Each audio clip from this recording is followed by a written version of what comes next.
CP அண்ணன் CP Radhakrishnan நல்ல மனிதர். அனைத்து மக்களிடமும் அன்பாகவும் பண்பாகவும் பழகக்கூடியவர். அவருக்கு துணை ஜனாதிபதி வேட்பாளராக அறிவிக்கப்பட்டது. நான் உள்ளபடியே மனசாட்சியோடு வரவேற்கிறேன். அவருக்கு நான் அண்ணன்னா எனக்கு தம்பி. அவரு டிடிவி தினகரன் என்ன சொல்றாருன்னா, கட்டாயம் ஓபிஎஸ் அவர்கள் இந்த என்டிஏ கூட்டணி வருவாரு அப்படின்னு சொல்றாரு. அந்த முடிவுல தான் இருக்கீங்களா? முடிவுல இருக்கீங்க. உங்கள்கிட்ட பேச்சுவார்த்தை நடத்துறாங்களா பாஜக உங்கள்கிட்ட திரும்பி வரணும்னு? 26ஆம் தேதி திரும்பி பிரதமர் வர்றதா இருக்கு. நீங்க போய் திரும்பி பாக்குறதுக்கெல்லாம் ஏற்பாடு பண்றோம் அப்படின்லாம் சொல்றாங்க.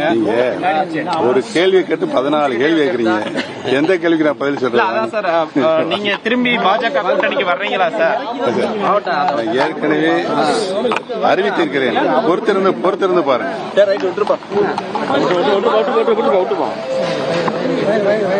உங்களுக்கு செய்தி அளிக்கணும். வாங்க வாங்க வாங்க. உங்களுடைய முடிவு ஒரு முக்கியமான முடிவா பார்க்கப்படுது. இந்த நேரத்துல நீங்க எடுக்க என்ன முடிவு சார்? ஏன்னா ஏற்கனவே பாஜக இருந்து நீங்க வெளியே இருந்த தொண்டர்கள் கொண்டாடுறாங்க. இந்த நிலைமையில திரும்பி அங்க போற மாதிரி இருக்கீங்களா? 5 சேனல் வச்சிருக்கீங்க. எல்லாருக்கும் எடுக்கும்ல. குறிப்பா நீங்க விஜயோட இணைய போறதெல்லாம் பேசுறாங்களே சார், அதெல்லாம் உண்மையா சார்?